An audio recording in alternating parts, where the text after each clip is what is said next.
WPHT-HD, WOGL HD3 Philadelphia. From the Cherry Hill Volvo Studios, where relationships matter. Always live on the free Odyssey app. This program is paid for by Investor Schooling. All opinions or statements expressed on the program are solely those of Investor Schooling or their guests and do not reflect the opinions of WPHT or Odyssey. WPHT, WPHT-HD, WOGL HD3 Philadelphia. From the Cherry Hill Volvo Studios, where relationships matter. Always live on the free Odyssey app. This is Investor Schooling Live with your host, Larry Steinhouse, CEO of Investor Schooling. Good morning, everybody. Welcome to Investor Schooling Live. I'm about to throw Omri out of here because all he's doing is like making sure that I can't concentrate on what I have to do. No, concentrate. It's more important. Yeah, so let me start, okay? Okay, sure. All right. Mute. Okay, good. All right. Wait, hold on. I got to hit the mute button. No, don't do it. Okay, now he's muted. There we go. Good morning, everybody. Welcome to Investor Schooling Live. Investor Schooling Live is transmitting, of course, from the Investor Schooling Studios right here in Investor Schooling headquarters. Hey, I'm Larry Steinhouse, and I am the CEO of Investor Schooling. Thanks for listening, and get ready to learn real estate investing, stock option trading, and so many more things about money that I bet you didn't know. Hey, you can call us anytime during the show with your questions. I muted Omri, so I'm going to have to give you the phone number. It's 855. He actually went over to Debbie's microphone. 1137. Again, it's 855-939-1137. You can shush me up, guys.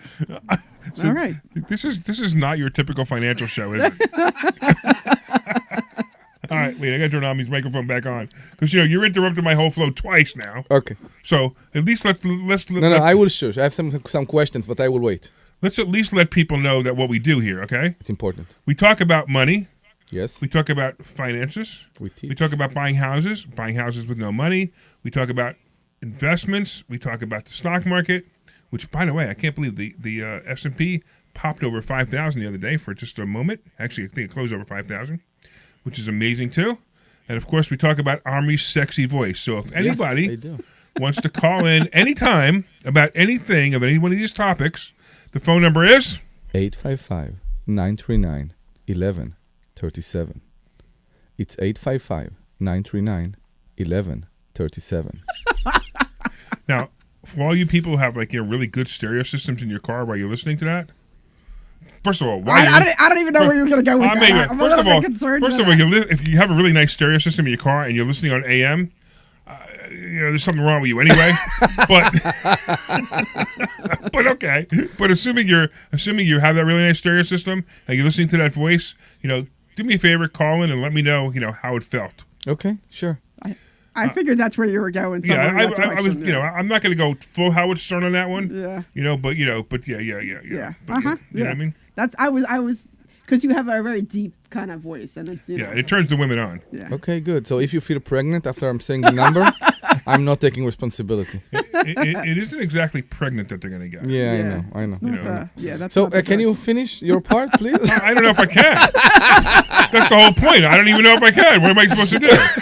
So, by the way, if you listen to the show for the first time, yes, this is a financial show. It is. And yes, we what we do is at Investor Schooling is we teach finances. We don't sell you any products. We just teach you education. We sell you education. We don't sell any other products. As a matter of fact, a lot of people come to us and say, hey, my financial advisor said this, and this. Can you check it over? And sometimes we agree, sometimes we don't agree, but we don't really care. And if we don't agree, we tell you to go back to your financial advisor and say, hey, this is a new piece of information. Maybe you should change my finances. Or we can tell you that, some of them are just really bad. And, we may recommend somebody else. Not that I don't care. It doesn't matter who you use. It doesn't matter at all. We recommend many of our friends, many of our students that do exactly the same thing. Yeah, and the only reason we do that, the only reason we recommend people that we know is because we know them. And we try them.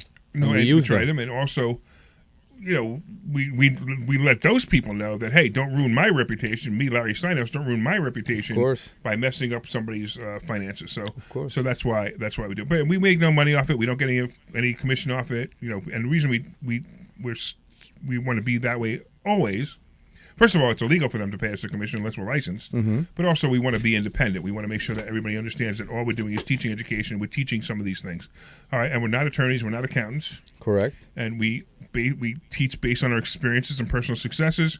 And we also often suggest that you have your attorney or accountant look over what we say. and that's fine with me. You can do anything you want. All right. The only reason I brought that up today is because I want to bring up some things later on. I want to talk about trusts and LLCs. Okay. Because I think it's important that everybody know the difference and why we buy almost all of our properties in trusts. And we're going to talk about that in a little while. But first, we need the update.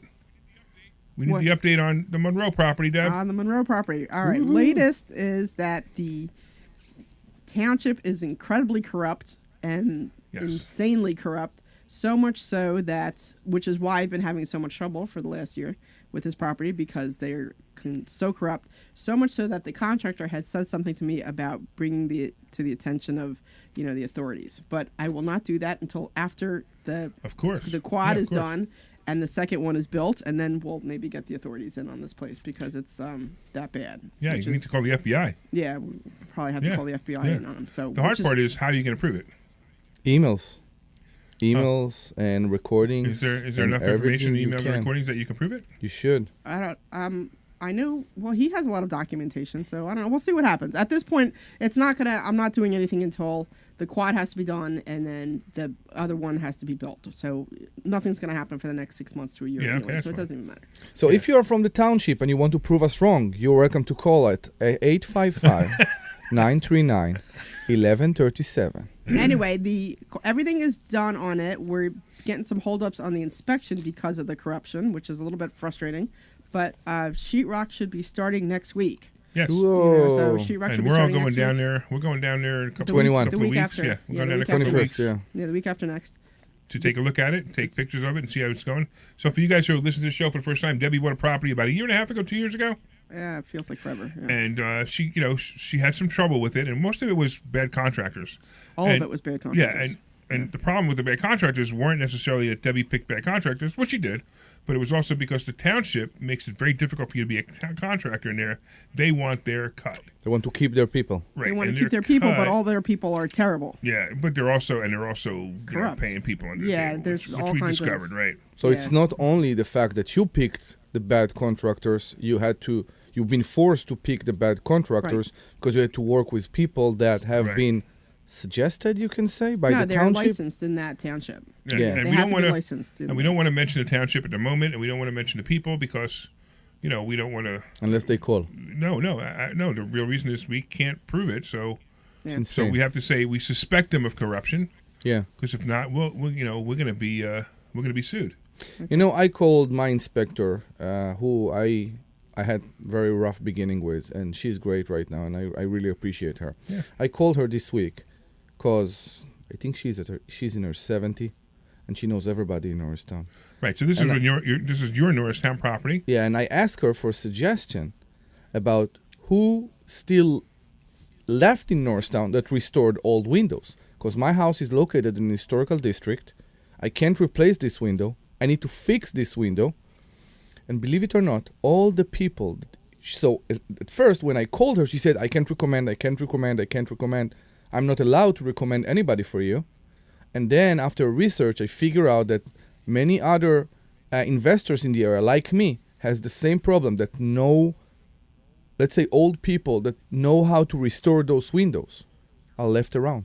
They all retired, they all are not with us anymore, and nobody knows how to do this job anymore. Oh, that's amazing. It's amazing.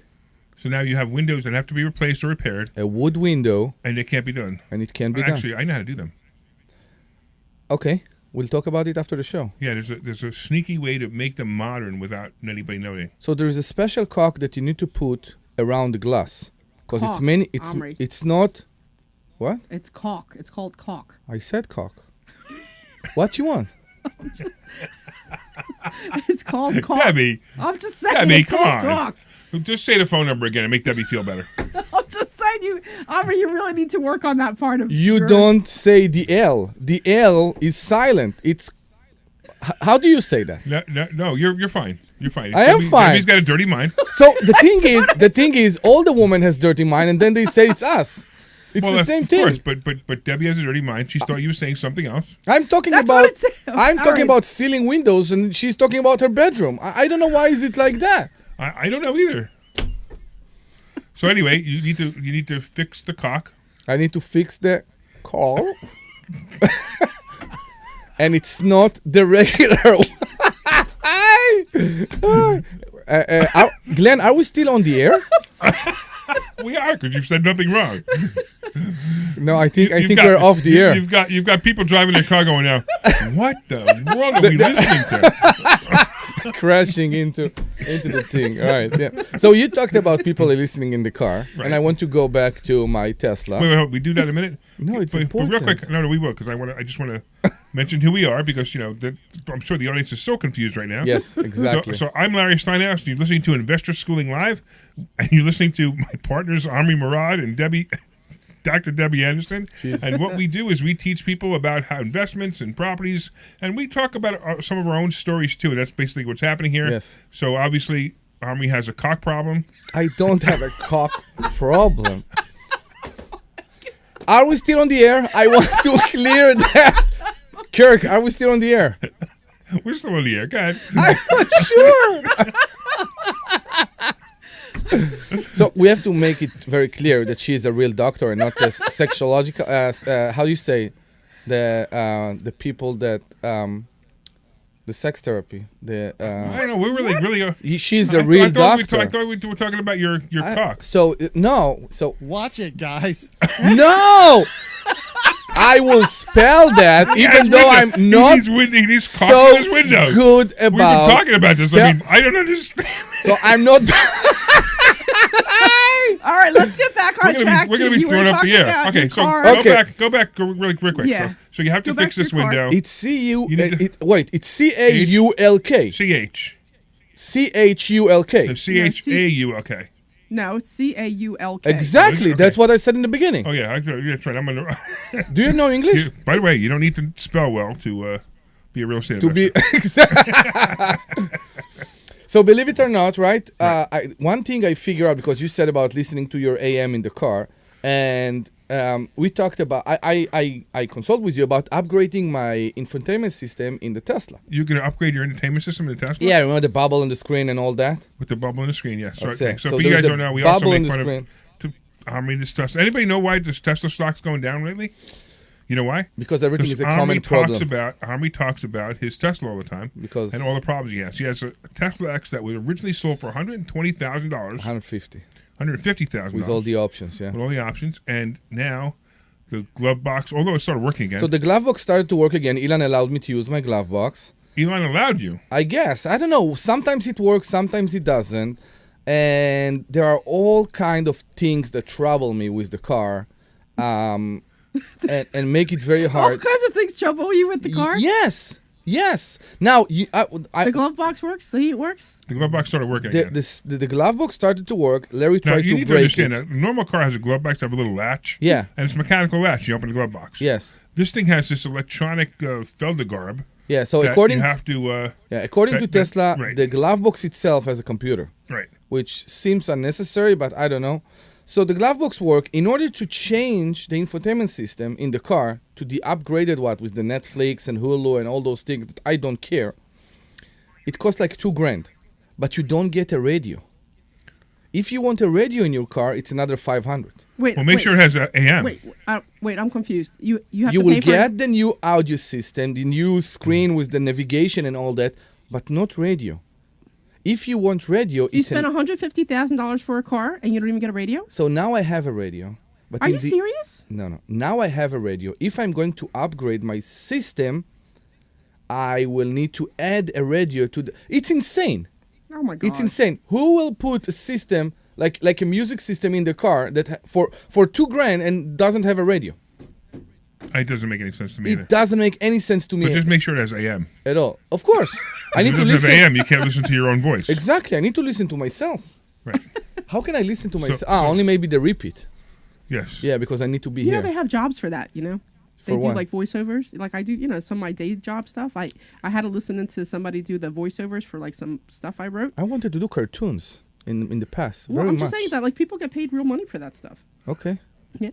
You know? What is real money? What is All right. unreal money? All right, hold on, guys. You guys you guys are having a private conversation. Yes, you gotta remember, exactly. there's at least 7 listeners out there that are listening to our show right now on AM. So most of our listeners right now are in the classroom, Yeah, I know. which is Right. So what I'm referring to is we actually having one of our events we have an event about quarterly, and it's our Money Hacks event that we talk about. That we talk about different things. And you're right. Most of the listeners are in our classroom right now, which is kind of funny. Yeah. So we could keep talking about. Never mind. I don't want to bring it back up again. Sure. Glenn's going to yell at us. Exactly. But all right. So we talked about the test. We talked about that. So let's talk a little bit about something that might be important to somebody out there. Sure. Before they turn the radio off. How we hold properties. Mm-hmm. So a lot of times people talk about owning LLCs, and owning an LLC is a really smart idea for many, many reasons. First of all, it provides protection. So if you have your own assets, like in Tesla, and somebody sues you, they can get the Tesla. I bet Omri can't wait to be sued so he can give the Tesla up. But if he has an LLC and his company does something wrong, maybe the company owns a property, the LLC owns a property, and somebody trips and falls on the property, they can only go after the LLC. They can't go after Omri personally. So this is why people create LLCs. They're called limited liability corporations, and they were created so the small guy like us can have a corporation of the same protections as a corporation. Mm-hmm. And there's a couple of different types of LLCs. There's a single member LLC, which is what most people are, and then there's partnerships or multi-member LLCs. The nice thing about an LLC, if you're a single member, is you don't have to file a separate tax return for this LLC. So you're awarded all the benefits of a corporation, but you don't have to pay extra for tax returns. But there are also bad parts to that you can't file separate to your LLC. I agree, and I was just going to get into that. So Okay. I'm so glad you brought it up. Why don't you give the phone number so anybody can call and ask questions? Sure, it's 855-939-1137. 855-939-1137. One more? No. Okay. 855-939-1137. Oh, come on. Now you're doing it on purpose. No, go. Okay. So one of the negative sides of filing your LLC with your tax return is that now if you ever need your tax return to, for example, you want to buy a house and you want to go to the bank and use that money, and go to a bank to qualify, and the LLC is losing money, the bank now sees that the LLC is losing money. Yeah. But if you're an employee of the LLC, you don't have to tell them you own the LLC. You have to just tell them you're an employee of the LLC. And that could be a benefit, especially if you have multiple LLCs like I do. I have about 9 companies now. And each one, some of them make money, some of them don't. I mean, unfortunately, it's going to happen. You're going to have companies that don't make money. Yeah. Matter of fact, it's very funny. They used to say that Trump, the Democrats, Trump filed bankruptcy, blah, blah, blah, blah, blah. Trump filed bankruptcy on 4 companies out of hundreds. You know how impressive that is to me? Mm-hmm. That is really, really impressive that out of hundreds of companies, he only filed for bankruptcy protection on 4 of them. That means he has hundreds and hundreds of successful companies. And I'm going to tell you right now, it's not easy to have a successful company. No, I it's don't not. care what you're doing. It's not easy. Now, it's easier if your successful company is just real estate, and that may be why he was successful in many of them. But like the Trump airlines, it didn't work. A lot of airlines go bankrupt. But let's go back to the LLC. So if you have an LLC, you afford yourself protection, and that's a big piece. Now, we personally, most of the time, we're going to buy properties not in LLCs. We're going to buy properties in trusts.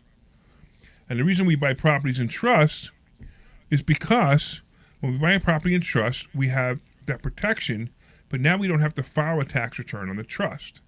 It goes also to your personal tax or LLC or a personal tax return, but it also separates the property. So if you have an LLC and it has 5 properties in it, property 1 and property 5 are connected, or all 5 of them are connected. Mm-hmm. So if somebody sues you for property 1, something happened in property 1, I don't know, somebody tripped and fell, all 5 of those properties in the LLC are now at risk because they're suing your LLC. So what I do is I own every single property in a separate trust. Now, trusts are not hard to set up. A lot of people think they're difficult.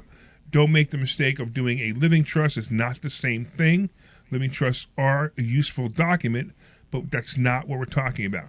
We're talking about specifically, it's actually referred to often as a land trust, but I call it a personal property trust because that's what it basically is. You're turning your investment property into personal property, and it's a trust. It's a personal property inside that trust, and that trust will protect you almost as well as an LLC. It does have some limited protection, But if you make the beneficiary of the trust instead of you make the beneficiary of the trust the LLC, now you have the protection of the LLC as well.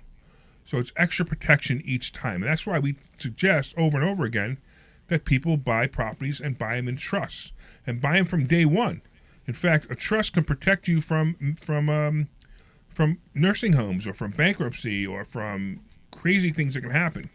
A lot of people go into nursing homes, a lot of people, in their new Rolls Royce or their really, really expensive car right now listening to us on AM are older because they have a lot of money, but they're used to listening to talk shows. They like talk shows, right? Yeah. So then in these expensive, I was joking, but they're in these expensive cars, but they also have to protect themselves from nursing homes because they're going to get sick one day. We hope it never happens, but if you're going to get sick one day, 2 weeks ago. If you get sick and you go into a nursing home, the nursing home now wants all of your assets before you can go on Medicaid.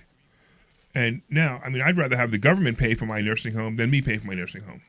Yeah, maybe the care won't be as great, but I'll be totally honest with you. If I'm lying in a bed and I don't really care. I can't even see anything outside the four walls anywhere. I don't really care if it's the A++ nursing home or the B+ nursing home. No, I don't agree with you. Well, it's okay. I'm just saying this is my opinion. I agree with your opinion too, but that's my opinion. I don't really care. So I don't want Some them of them taking are all very, my assets. very bad. I know that's different. Oh. But and then of course my relatives, my wife, my kids will make that decision what they want to do because if I don't know, I don't care. Yes. It doesn't matter to me. Now again, some of you may feel differently. That's fine. And there's insurances for this, and there's also other ways to take care of this problem. But if you haven't taken care of this problem, the last thing you want to do is you've got millions. Like I've got millions of dollars worth of properties, and I don't want the nursing home getting my properties. I'd rather my wife and my kids get these properties. So now they're in trust. They're in separate trusts. They can't touch these trusts. And that's a great way to protect yourself.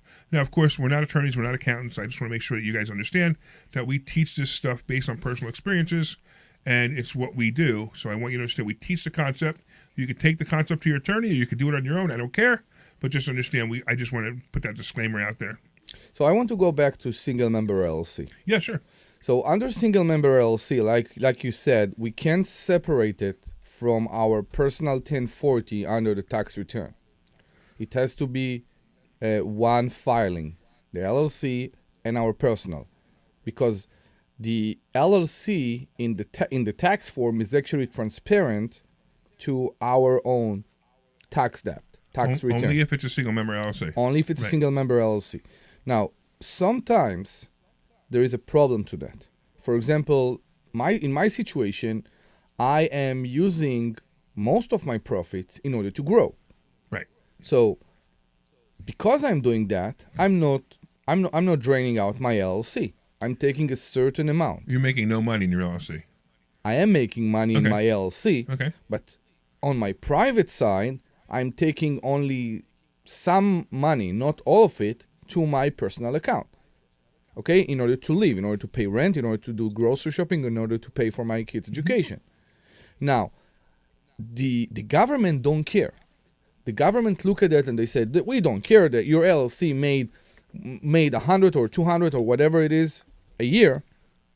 That's what you made. You only took 45,000 to your personal account. You only use 45,000 to your personal account. It's your problem. You still pay tax for the full profit the LLC did this year. The problem with that, true, and there's nothing wrong with that. By the way. I know, but the problem with that is when you want the benefits from the government. I can pay the tax, but if I'm living under a certain amount, I don't want to pay the high amount for insurance or for health insurance, for example, right? I want to show that that's what I'm living. I'm living from $5,000 a month and not from $10,000 a month. So there is a way to solve that problem. So my question to you is, and it just popped to my mind, if I don't want to put myself on a salary and to do a W-2, which I think was that's the answer. Yeah. The solution. That's the can answer. you I know that's I know your mind already. Okay. So can you 1099 yourself? You can, but you still need to file a separate tax return for your LLC. I know, but the 1099 is an approved document to show how much you actually made. So it's a W-2 or a W-9. You can use the 1099. You don't even need 1099 because it's actually a dividend that you would be taking from your LLC. Yeah. And you would have to pay taxes on it, but it's okay. Just So we'll have to talk off the air because it gets a little personal. Yeah. But you can turn a single member LLC into a partnership by simply including your wife. Adding a member.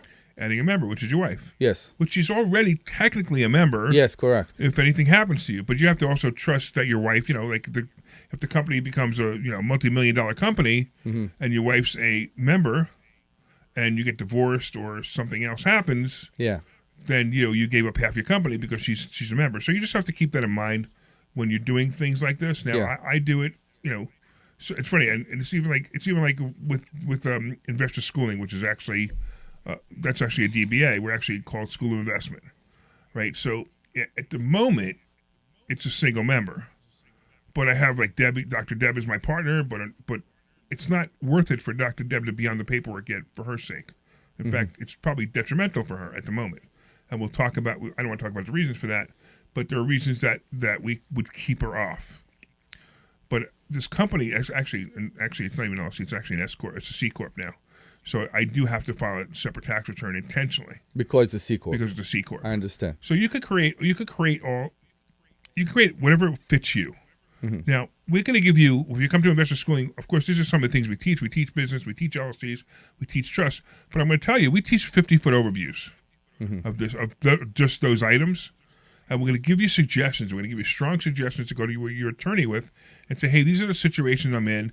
This is what I need to do. This is how I need to solve this problem. Because they've talked to us. Like they were coaching appointment with me, I'll give them specifically things you want to say to your attorney. Because a lot of people don't know how to use attorneys. They go to an attorney and they say, hey, I need a trust. And the attorney says, okay, let me open up my book. Okay, this is the trust we normally use, which is a living trust. Living trust, yeah. And it's not what we're talking about. There are times to use a living trust. Most of the time, most average person does not need a living trust. The average person does not need a living trust. We had students that came here. I know, and they didn't listen to me, and they did it wrong. And they said, I got my trust. Let me see it. Oh, it's a living trust. Why do you do this? Well, I went to my attorney, and he said it was supposed to be a living trust. I said, it's not supposed to be a living trust. You did it wrong. And you paid the attorney $5,000 to $7,000 to create this living trust, and it didn't do anything I said that it was going to do. In fact, it actually harmed you in some ways. Yeah. So this is part of the reasons why we have conversations with the students first, because when you go to an attorney and you don't know what you're talking about, same thing when you go to a financial advisor, right? So you go to a financial advisor and you talk to them about mutual funds. You go to a financial, hey, I got $200,000 I'm getting from my 401k. What do I do with it? Oh, put it in a mutual fund. Well, how do you know to put it in a mutual fund? Have you discussed what the guy's needs are? Have you discussed, how you could, what other things you can do?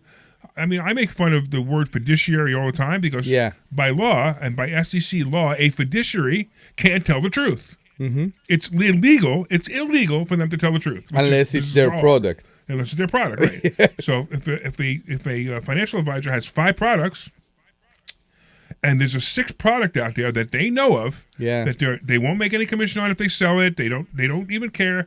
But they actually sit down and go, hey, listen, we have these 5 products, and none of them are the right product for you. But there's something out there called whatever XYZ. It's thing. not that it's not profiting them. It's illegal for them. It's illegal for them to even talk about exactly. it. Exactly. I can get it. It's unbelievable. So they could actually, if they actually said to the client and actually said the truth, they say, hey, we have these 5 products. Now remember, most financial advisors have more than 5, but I'm using it as an example. We have these 5 products, and there's a 6th one out there. Go talk to anybody. I don't even give them a name.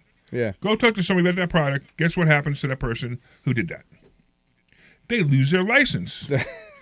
It's insane. I don't get it. So there are times where, I'm arguing with financial advisors about how real estate and lending money to real estate investors is so much better than a mutual fund. Yeah. I mean, you could get 8 to 10% right now. You get 8 to 10% guaranteed against real estate by lending money to real estate investors. And you can do it inside your IRA because they won't tell you that. Financial advisors won't tell you that you could take your money inside an IRA. It has to be a Roth, no? It doesn't matter. Ah, really? It's self-directed. So it could be a self-directed Roth or a self-directed traditional IRA. And you can lend it to a real estate investor, and the money stays in the Roth in the same rules. You have to have a custodian. We had Carl Fisher a couple of weeks ago talking about Comma Plan, and you have to have a custodian to do it, but it's great. It's the smartest way. In many cases, it's the smartest way to make money. And another thing is, like, people taking their RMDs, their required minimum distributions. One of the greatest things to do is do it in real estate. If you do it in real estate, what will happen is you get monthly checks every month, and that could be your RMD, and now your IRA doesn't go down in value, which is what the government wants. The government wants your IRA to go down in value, but your IRA won't go down in value because you're taking the rental checks or the payments from the loans that you took from your own IRA. Right. And again, these are all the things we teach. I know. It's amazing. All right. Give the phone number real quick. 855-939-1137. 5 times. 5? 5. Oh, my God. I want some callers. I want somebody to call me right now. Yeah. If somebody calls after the break, we're going to take a break in a minute, but if somebody calls me after the break and they have any intelligent question about anything we talked about, I'm going to send them a book. Okay, good. So you guys know call about us. my book. My book is called Money Hacks, and the subtitle of my book is Because Everything You Think You Know About Money Is Wrong. And a lot of these topics are discussed in that book. You know that they can't keep the book on Amazon. They sell out so fast that Amazon is constantly out of it. Barnes & Noble is constantly out of it. Amazing. It's pretty wild. That's how quickly these things are selling out. And So- I go to events now. I go to real estate events now, and people are like, "You're Larry Steinhouse. You wrote that book." I'm like, "Yeah." And they're like, "I read that book. That book is really, really good." I'm I like, know. "Thanks." And I'm like, it's amazing to me that this book is actually doing what it's supposed to do. So we went to the expo, I think 2 weeks ago. Right. It was, and a guy said, and he came to me and he said, "This is so much better than the previous money hacks." And I said, "What are you saying?" He said, "There was another money hack that was written, I don't know, by someone else, and he didn't like it at all. And then he read yours." Right. So And what you- basically happened when I came up with the title Yeah. Money Hacks, I researched it. There were no books with the name Money Hacks. Yeah. So it takes about a year and a half to 2 years to get a book written and published and all that stuff, right? In that time, another book came out called Money Hacks. Yeah. And it's really just a book about, like, how to save money on purchases. Okay. You go to a supermarket and you use coupons. That's basically what that book's about. So now my book comes out. I'm like, oh, I'm competing against another name that's the same exact book, Exactly, yeah. which is a real problem, right? So that's a problem. Then we've got people who are then you got another book that just came out also under the same title, which is kind of weird too. But two. mine's the orange book. Okay. And mine's the good one. All Good. right. I agree. So 855-939-1137. 855-939-1137 is the phone number. And if you guys want to call in, you could do that. Please. I have a funny feeling that I just got a call that came through that was somebody on Facebook. So I have a feeling that the call forward is not working. Ooh. But I'll fix that in a minute. So we'll fix that right after the commercial. So let's go to commercial and I'll fix that. This is Larry Steinhouse with Investor Schooling. Are you afraid of the Great Reset? Well, the Great Reset won't apply to those who own real assets. At Investor Schooling, You're clear for 2 minutes, and your hard out, Larry, is 10:57:20. Thank you. including stocks, stock options, and even the basics of cryptocurrency. Yeah, Larry, I changed your heart out to 57:20 because we started 10 seconds before the hour. Okay. How you can attend a complimentary class this Thursday. InvestorSchooling.com. This is Larry Steinhouse, and you have probably heard my radio shows and listened to my great advice on how you can make more money and pay less taxes. Well, I just finished writing a book on all things I teach at Investor Schooling and on my radio shows. This book is called Money Hacks, and you want a copy of this book, and you can pre-order this book wherever books are sold. Look for Money Hacks by Larry Steinhouse. Hey, it might even be a tax deduction. Order Money Hacks by Larry Steinhouse wherever books are sold, and come see me It is a at tax Investor deduction. Schooling. I know. This is Larry Steinhouse with Investor Schooling. The opportunity to tax, yeah. retire with a great big real estate portfolio is coming quickly, and you want to learn how to do it. We all know the downturn is around the corner. What does that mean to you? You need to learn how to take advantage of this opportunity, like how to buy discounted properties with absolutely no money out of your pocket. Can it be done? Yes, it can. Can you learn how to do it? Yes, you can. Go to InvestorSchooling.com and find out how you can attend a complimentary class this Thursday. InvestorSchooling.com. This is Larry Steinhouse with Investor Schooling. Are you afraid of the Great Reset? Well, the Great Reset won't apply to those who own real assets. At Investor Schooling, we teach you how to own real assets like real estate, gold, silver, and other investments, including stocks, 15 seconds. and even the basics of cryptocurrency. We even teach you how to pay thousands less in taxes legally. So go to InvestorSchooling.com and find out how you can attend a complimentary class this Thursday. InvestorSchooling.com.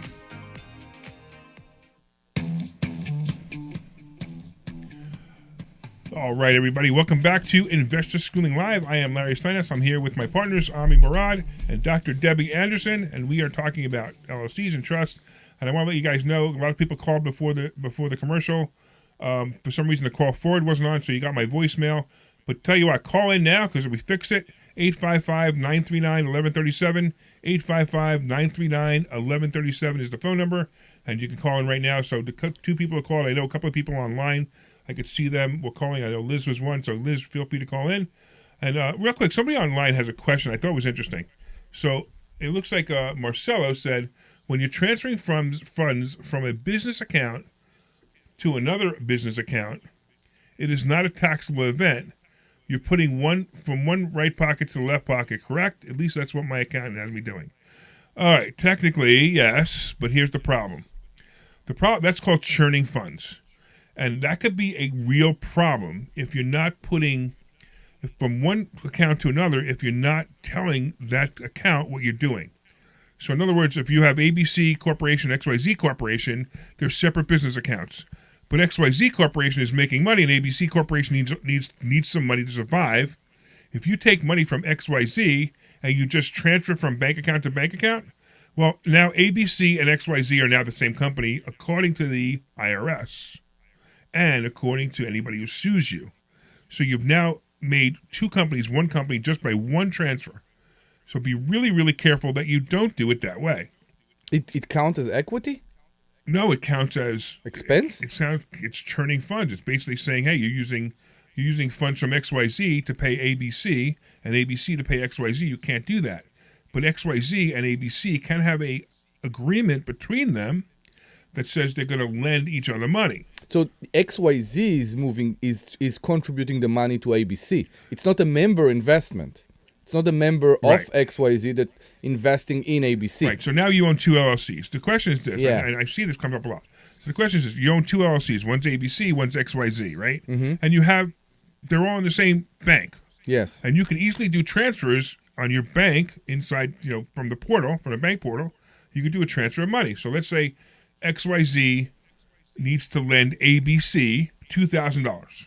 Yes. Or ABC needs $2,000 and XYZ has an extra $2,000 and you need the $2,000. Well, what do most people do? They take the lazy way out and they just transfer the $2,000. Great. You better record that as a loan. Exactly. From XYZ. You better record that as a loan, because if you don't record that as a loan, then you've just created one company. Mm-hmm. And be really careful, because the IRS and the courts will look at it as one company. That you will literally be breaking the corporate veil. So somebody sues XYZ, they can also get money from ABC. Yeah. So be really, really careful that you have some strong accounting when you do that. And if you want to call on that too, Marcel, if you want to call on that, we're more than happy to talk to you about it. 855-939-1137. Please call us. Yeah, and also I want to make sure that I made the call forward work this time. Yes, please do. I have a question for you. So I think we have a call, because I see that well, we'll find out in a minute. Kirk was with us. Realtors. It's coming. We know the problem. We know that every time we're dealing with realtors, we experiencing technical difficulties. Okay. Anything specific you're talking about? So I'm trying to understand, because you are the expert on this. How long after someone is signing with a realtor, you can approach to them personally to purchase a property? Okay, that's a really good question. Okay. And another, I have a sub question to that. Okay, hold on. Let me answer that first. Okay, sure. All right. So here's what Army's talking about. So first of all, we don't like to deal with realtors. Realtors don't understand what we do, but that's a problem in itself. There are few that knows how to deal with investors. Okay. Most of them are so by the they don't book. know. Right. They don't know. But here's the question. So let's say your neighbor puts their house up for sale, because it doesn't matter whether it's investment property or regular property.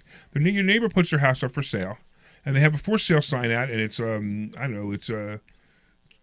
whatever, Joe Smith Realtor. Sure. And he put Joe Smith Realtor on the sign. Now, Joe Smith Realtor was hired by your neighbor to sell their house. Correct. Which is fine. But then you want to walk over to Joe Smith and say, hey, I see your house is for sale. I want to buy your house. You could do that any time. You could actually negotiate with Joe Smith. So even though I knew about the fact, I Not knew Joe that Smith. the house is you for can, you can sale. negotiate with your neighbor without Joe Smith. Okay. But if we go, I mean, crazy anal here, okay? The sign have been put Right. by the realtor. So Okay. I knew about the sale because of the Well, let me sign. continue because there's another piece here. Okay. Okay. You don't have an agreement with Joe Smith, the realtor. Correct. The seller does. Yes. You could go over to the seller. You can knock on their door. You can sit down. You can negotiate the whole deal, and now you could even sign paperwork between you. It doesn't matter. Yes. But because your neighbor signed an agreement with Joe Smith needs to be paid. Anyway, even if he Paid- wasn't part it of the has deal. nothing to do with the deal. He's going to be paid anyway. Okay. That's the difference. For how long? As long as it's listed, and usually up to 90 days after.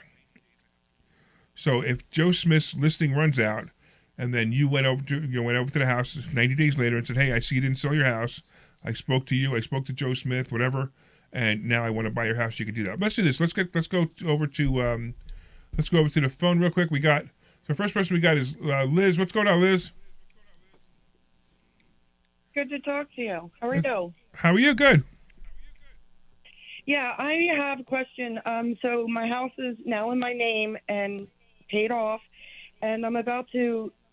But I do have a lawyer I'm working with about to possibly sign off on an irrevocable trust. Okay. I don't know if I heard you wrong, but I do have to file a tax return You do an irrevocable trust. on an You do. Yeah. irrevocable trust, Yeah. right? Yeah. But yet I wouldn't have to claim it All right. that I own this. All right. So without getting super personal, all right. So Okay. I'm not a big fan of irrevocable trusts, but there are times when you need them, and it's usually for times where maybe you have a handicapped child that you're leaving money to, or something's going on with you where you need to get the stuff out. So those are times I highly recommend it, but there's also exceptions to that. So I'm going to be really, really careful that when you're talking to your attorney about an irrevocable trust, because here's the thing about an irrevocable trust: it's irrevocable. It can never be changed. So you put an asset in that trust, like such as a house, and you say, for example, the beneficiary is your son, it cannot be changed ever. So if 5 years from now Right. you change your mind and say, hey, you know what, I don't want to do that anymore, You have to sell it. You can't do it. No, you can't do it. So that's why you be Right. be really, really careful when you're using irrevocable trusts. It's like a tattoo. It stays with you for the Right. rest of your life. And I actually have two questions. I do understand that, and the only reason I'm doing that is because I am a single mother. I want this money, this house that's paid off, to go to my children. And if something were to happen to me and I go into a hell, I don't want it to go to the government or to nursing. So that was my reason. I will never change my mind. It's going to be my children. Nothing's ever going to change. And, I'm a little up there in age. I don't know. You don't know what's going to happen. I just want to make sure they don't take anything from them. But my second question was, how would that work then if I used investor schooling? And would that still protect them the same way? I just want them protected, Okay. So- they would get the money. I don't. Yeah, so real quick, Yeah. Investor Schooling is an education company. We don't do this stuff for you. But just there are some other choices you can make to protect this house. And here's a really good one. And assuming your health is good, I would actually encourage you, believe it or not, to take an equity loan or a home equity line of credit on your house, buy a life insurance policy, overfund the life insurance policy, make the beneficiary of the life insurance policy your kids, and you can even put the life insurance policy into the trust. And this way, now you got money growing in multiple ways. We talked about this another time. We talked about how life insurance can protect you, and your house is protected because it has a mortgage against it. Because they can't take it, they can't take all the equity because the house is protected. That's just another way. Now, again, I just came that off the cuff, and I want to make sure that anybody listening understands that that's just another way. It doesn't necessarily mean it's the right way for Liz. And Liz could. I didn't sit down with Liz. I didn't talk to her one-on-one. I didn't ask her every single question that I would have to ask her. Her attorney asked her probably more questions than I did, but I also would encourage Liz to come to me, talk to me about the different ways you can do this, and then go back to her attorney and say, hey, listen, I also found that I can do this, I can do this, I can do this, I can do this, and I can do this. Correct. Why would I just do this one choice? Yes. Which is irrevocable. You know what I mean? You got it? Did we lose Liz? Lose Liz. I know. I think we lost Liz. All right, so let's go to Marcella. What's going on, Marcella? Hey guys, thanks for taking my call. You got it. I had a question. I'm actually going to change my question here. So probably more of an important question to ask. So me and my partner, we run a flipping company. We do about 30 flips a year. Nice. We also have a rental portfolio of 16 units and counting. So we're slowly growing. Nothing crazy yet, but everything's great with my partner. But how is a good way to protect each other? Like, let's say something will randomly happen to me and I drop dead tomorrow. Yeah. Like, how does my family get, my 50% of all the rental properties and everything that we've built? Like, how do we protect ourselves, for me or my partner? So these are super questions. These are really important questions you could ask. We were just there. Yeah, you should always talk about when you have a partner. Always. So the first question is, do you have it in an LLC? Are you guys both members of the LLC? Yeah, we have two LLCs. One is where we run our flipping company through, and the other LLC is where we hold all our rental properties. And you're both equal members on both LLCs? Yes. Okay. I assume you have an operating agreement? Yes. Okay. Is it a good operating agreement, or is it a templated operating agreement that just says we're here, we're in the flipping business, this is what we do? That's okay. Transferring you to mine. I know you don't know because most people don't. That's okay. So this is what I want you to do. I want you to go back. Yeah. Our LLC was drafted by an attorney, so I'm pretty sure it's not a crappy operating agreement. No, I said templated. I didn't say crappy. I would ask you, It's templated. Is it a 1 page or is it a 10 No, page? it doesn't matter. It doesn't matter how many pages it is. Yeah. It's a templated operating agreement, which is what Like they 20 need. pages. This is what they need. They need a templated. So most attorneys will give you a templated operating agreement because you need the operating agreement in order to have a legal LLC. So they create. But you didn't talk about these things with your attorney. You didn't say, hey, what happens if I die? What happens if he dies? Right? At the time, we didn't. Right. Okay. So this is what I'm going to suggest you do. You need to sit down with your partner and you just say, hey, what do we really want to happen if this happens? Because like Omri and I own a mobile home park, and I don't want Omri's wife as my partner if anything happens to Omri. Okay, so we haven't even finished it yet, but we are placing something called a buy-sell agreement. So you want to put this in, write this down. It's called a buy-sell agreement, and what that means is upon Omri's death or my death, the other person has to buy the other one out. They have to buy the family out.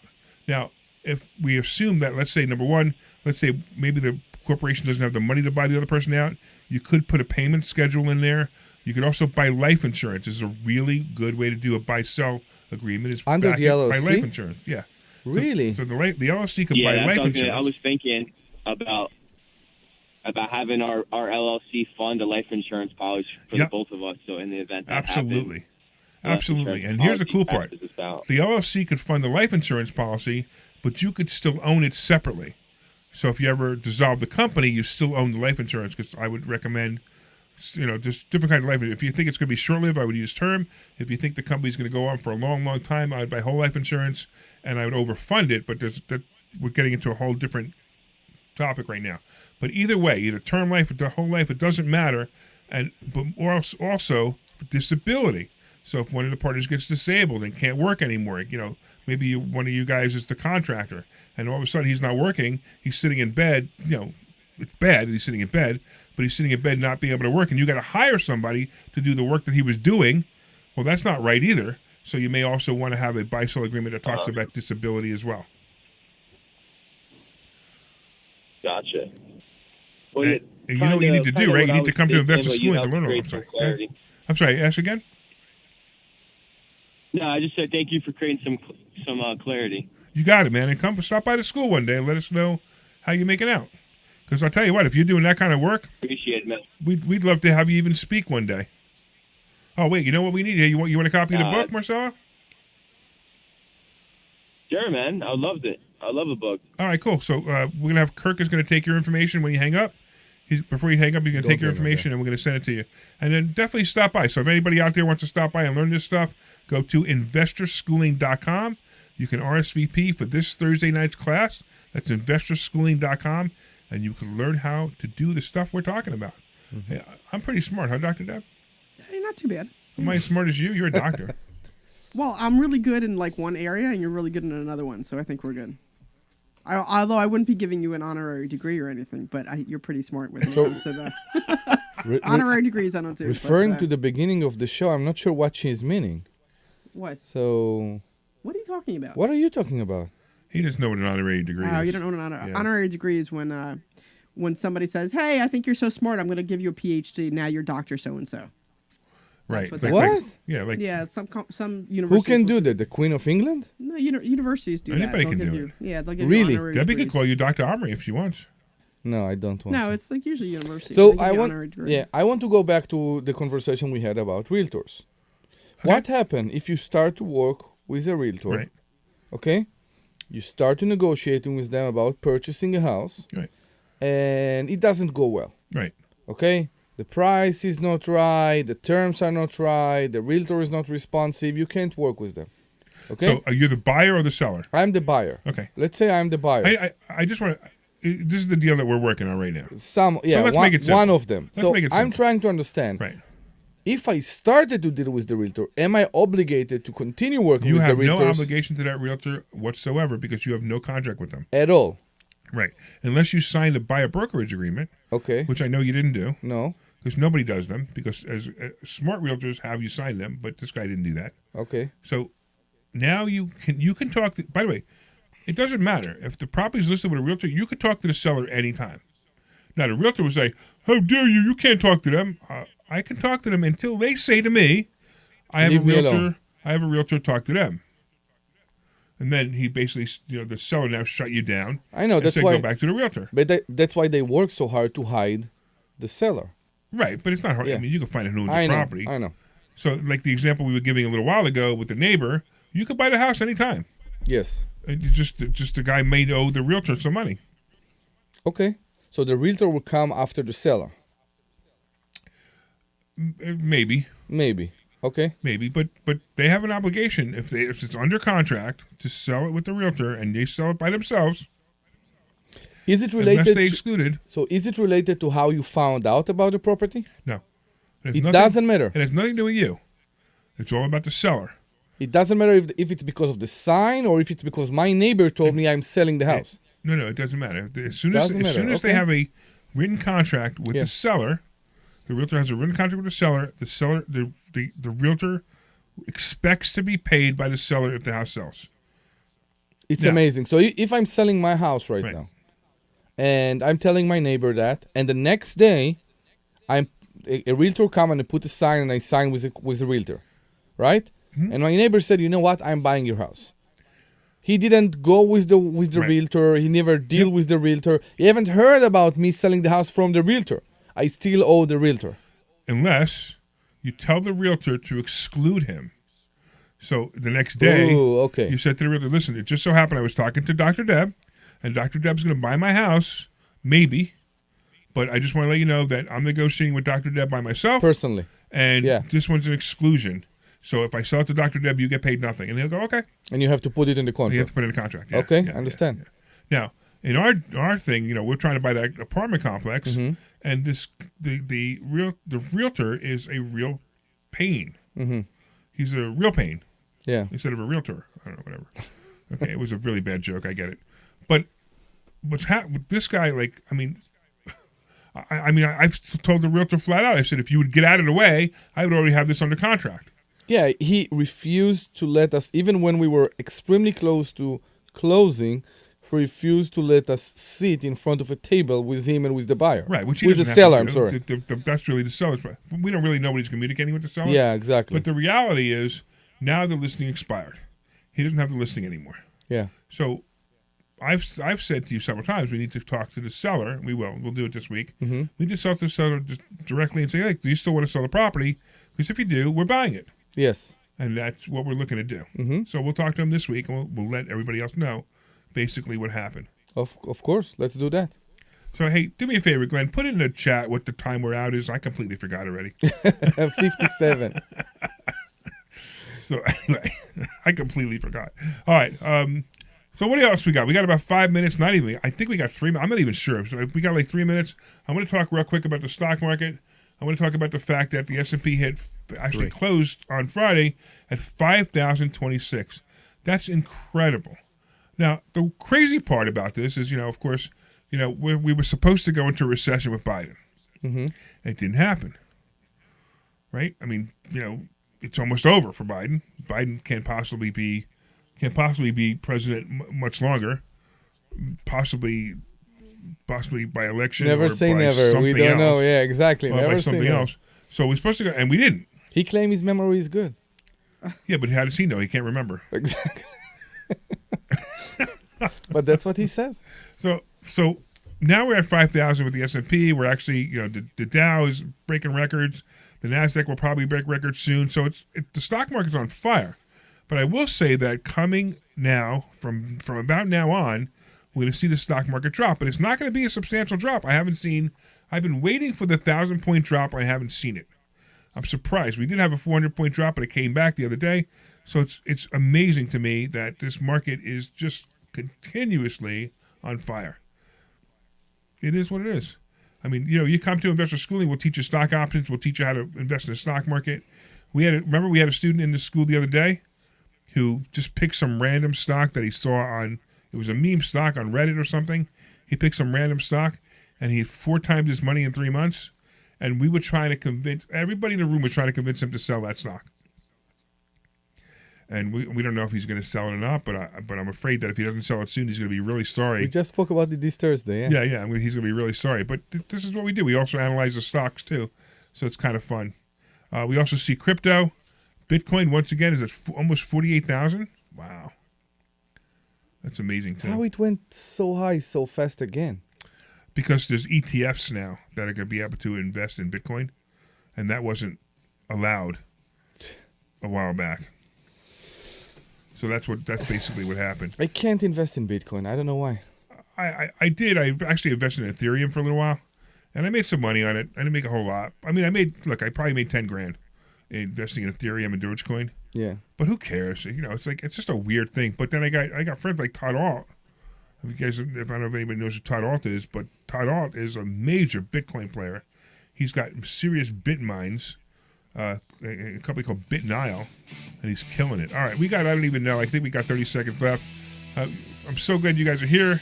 If you guys want to go to Investor Schooling, go to investorschooling.com. You can sign up for a complimentary class.